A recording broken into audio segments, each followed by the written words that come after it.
السلام علیکم۔ بسم اللہ الرحمن الرحیم۔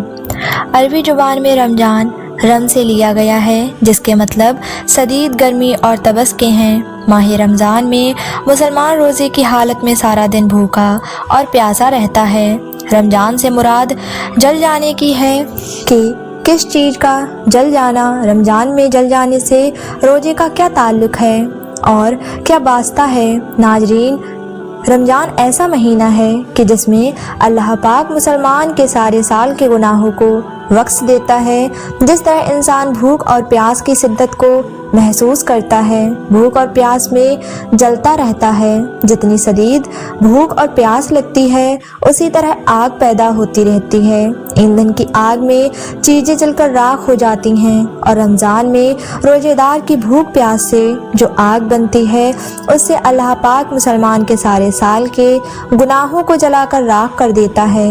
آخری روزے اللہ تعالیٰ روزے دار کے پورے سال کے گناہوں کو اس طرح جلا دیتا ہے اور روزے دار کو پاک اور صاف کر دیتا ہے جیسے کہ اس انسان نے ابھی جنم لیا ہو۔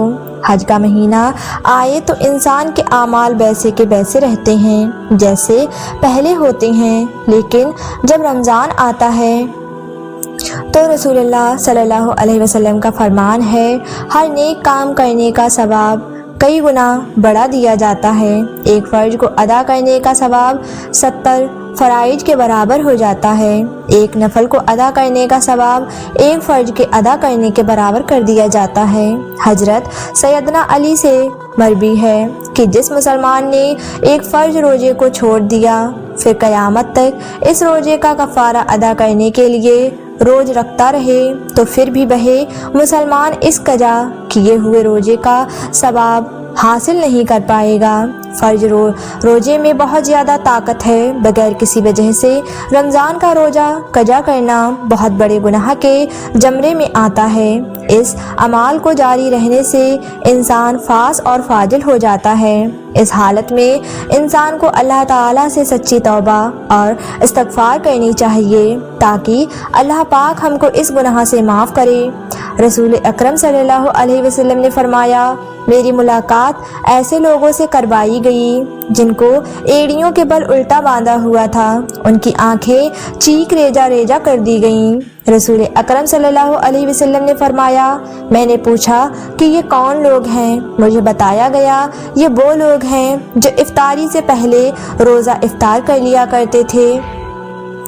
پیارے بھائیوں، یہ سزا اس بندے کی ہے جس نے روزہ تو رکھا لیکن افطاری سے پہلے ہی کھولا۔ یہ سزا اس کی ہے جس نے افطاری میں جلدی کی۔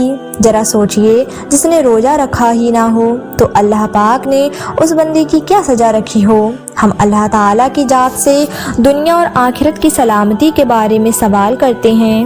اللہ کی رحمت بہت زیادہ ہے۔ اللہ پاک رمضان کے مہینے کے ثواب کے بارے میں یوں ارشاد فرماتا ہے، ایک فرض کو ادا کرنے کا ثواب 70 فرائض کے برابر کر دو، نفل کو ادا کرنے کا ثواب فرض کے برابر کر دو۔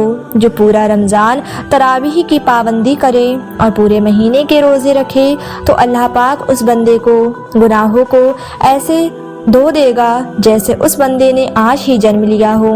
اللہ پاک کا ارشاد ہے کہ جس نے روزہ اور نماز میری رضا کو حاصل کرنے کے لیے رکھا اس کے سارے سال کے گناہوں کو معاف کر دوں گا۔ رات کا قیام کسی امت کو عطا نہیں ہوا۔ رمضان کے مہینے میں اللہ پاک نے آسمانی کتابوں کو نازل کیا۔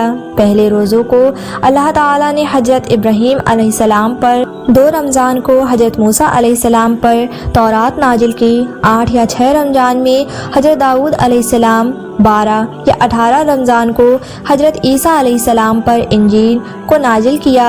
باقی کتابوں کو مکمل ایک ہی دفعہ نازل کیا گیا، لیکن رمضان بھی لیلۃ القدر میں غار حرا میں قرآن پاک کو نازل فرمایا گیا۔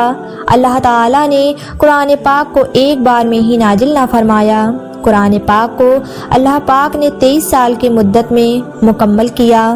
کتنے نبی دنیا میں آئے، سب کے پاس حضرت جبرائیل علیہ السلام ایک بار ہی نازل ہوتے تھے اور اس سے زیادہ بار کسی جگہ ذکر نہیں، لیکن حضرت محمد صلی اللہ علیہ وسلم کے پاس حضرت جبرائیل علیہ السلام 23 سال کی مدت میں